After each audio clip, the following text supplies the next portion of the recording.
Hello everyone, you are welcome on my channel Maasharde Learning Class. So this is first question of exercise 3.3. So the question is, given a parallelogram ABCD, complete each statement with the definition or property used. ठीक है, यहाँ पे एक parallelogram दिया हुआ है ABCD. इसके कुछ स्टेटमेंट भी दिए हैं जिसे हमें कंप्लीट करना है एंड देन जो भी हम डेफिनेशन या फिर प्रॉपर्टी यूज़ कर रहे हैं उसको हमें मेंशन करना है. ठीक है, तो यहाँ पे लिखा हुआ है AD किसके इक्वल होगा. तो ये जो AD है ये इक्वल हो जाएगा BC के. BC के इक्वल क्यों होगा? Because opposite sides are equal of parallelogram. आपको देखो पैरेललोग्राम क्या करना है, पैरेलल लिख देना है, पैरेलल का sign and then GM short form of gram. तो हो गया पैरेललोग्राम. तो ये क्या है, ये AD जो है एक साइड है, तो इस साइड का जो अपोजिट साइड हो जाएगा वो BC हो जाएगा. तो इसके इक्वल ये हो जाएगा क्योंकि अपोजिट साइड जो होता है वो पैरेललोग्राम का इक्वल होता है. ठीक है, नेक्स्ट है बी पार्ट में एंगल DCB. इसके इक्वल कौन सा एंगल होगा? DAB. Angle DAB. यहाँ पे आपको ध्यान देना है सिर्फ मिडिल वाला को, बीच वाले को आप देखिए कि ये बीच में C है और बीच में A है. आपको अगर प्रॉब्लम होता है ये देखने में कि एंगल कैसे समझ में आए, तो बस C को देखो और A को देखो. इसमें बीच में C है, इसका मतलब ये एंगल C की बात कर रहे हैं. ठीक है, और यहाँ पे बीच में A है, इसका मतलब ये एंगल A का. तो ये जो C है वो एंगल A का अपोजिट एंगल है. ठीक है, इसलिए क्या होगा, इक्वल होगा यानी बराबर होगा दोनों, क्योंकि opposite angles are equal of,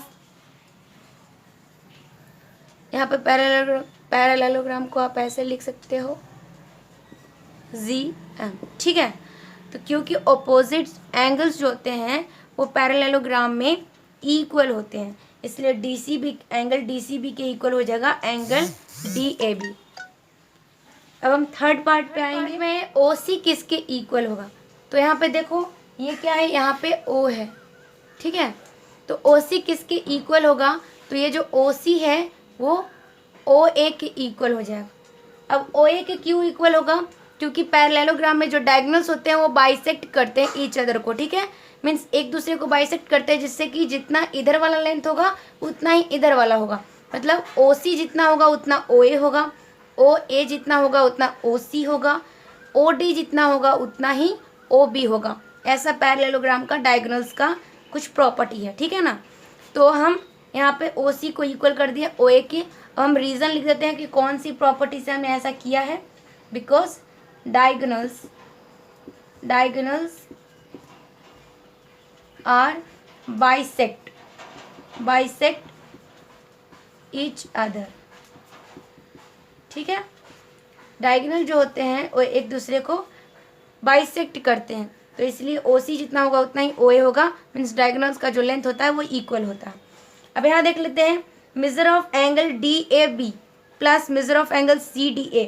यहाँ पे देखो एंगल है तो सिर्फ मिडिल वाला पे यहाँ पे ध्यान करो, A पे और D पे. मतलब ये एंगल A की बात चल रही है और इसमें एंगल D की.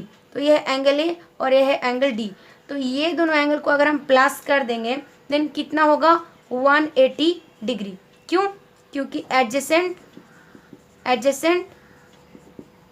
Angles are supplementary. ठीक है ना, जो एडजेसेंट एंगल्स होते हैं पैरेललोग्राम के वो क्या होते हैं, सप्लीमेंट्री है, मतलब होते हैं, मतलब 180 डिग्री के होते हैं. ठीक है ना, इसलिए angle A and angle D जो कि एक एडजेसेंट एंगल्स है, तो जब इन दोनों को ऐड करेंगे देन 180 डिग्री होगा. मीन्स ये क्या हो गया, सप्लीमेंट्री हो जाएगा. ठीक है ना, supplementary. So this was question number first. Next we will solve next question of this exercise. Thank you for watching.